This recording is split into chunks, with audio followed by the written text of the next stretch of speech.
क्या आपने कभी कल्पना की है कि भारत में ऐसा एक समय भी था जब दक्षिण में एक साम्राज्य ऐसा उभरा जिसने अपनी शान और ताकत से पूरे एशिया को प्रभावित किया। यह सिर्फ एक साम्राज्य नहीं था, यह भारतीय संस्कृति, धर्म और गौरव का प्रतीक है। यह कहानी है विजयनगर साम्राज्य की, एक ऐसे स्वर्ण युग की जो इतिहास के पन्नों में हमेशा अमर रहेगा। ये 14वीं सदी का भारत था। दिल्ली सल्तनत की ताकत अपने चरम पर थी।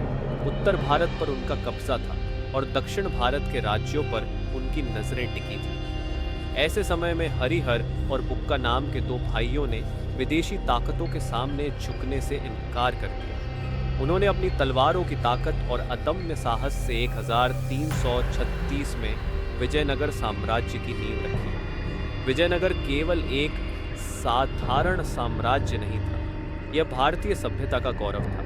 इसकी राजधानी हम्पी दुनिया की सबसे भव्य और समृद्ध नगरी मानी जाती थी। कहा जाता है कि यहाँ के बाजारों में हीरे, मोती और सोने चांदी की भरमार थी। विदेशी यात्री डोमिंगो पेस ने लिखा था कि उन्होंने ऐसा समृद्ध साम्राज्य न पहले कभी देखा था और न शायद फिर कभी देख पाएंगे।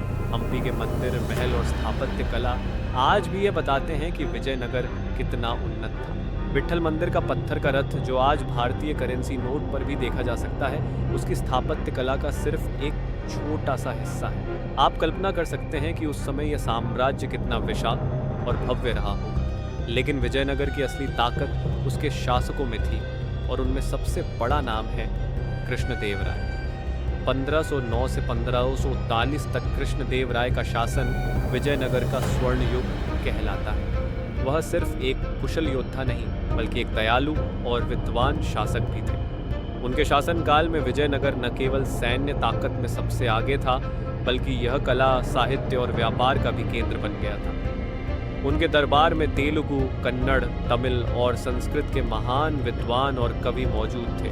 उन्होंने कई मंदिरों का निर्माण कराया, जिनमें से तिरुपति मंदिर आज भी उनकी भक्ति और वास्तुकला का प्रतीक है।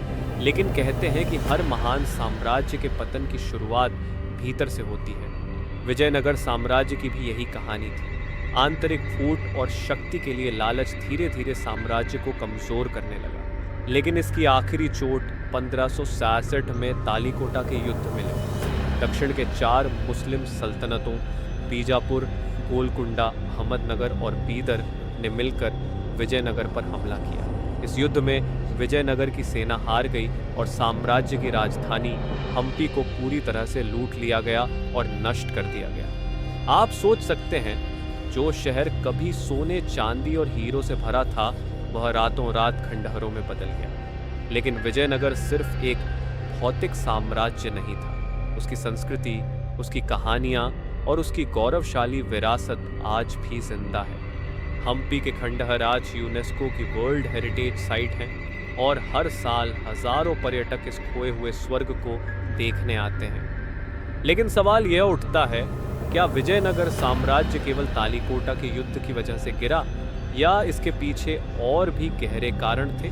क्या यह साम्राज्य आंतरिक गद्दारी और राजनीतिक षड्यंत्रों का शिकार हुआ? और क्या विजयनगर जैसी शक्ति दोबारा भारत में कभी उभर सकती है? अगर आपको यह कहानी रोचक लगी और आप इतिहास की ऐसी और कहानियां जानना चाहते हैं तो इस वीडियो को लाइक करें, अपने दोस्तों के साथ शेयर करें और चैनल को सब्सक्राइब करना न भूलें। और कमेंट में हमें बताइए कि आप अगली कहानी किस विषय पर सुनना चाहेंगे। मिलते हैं एक और रोमांचक कहानी के साथ। तब तक के लिए धन्यवाद और नमस्कार।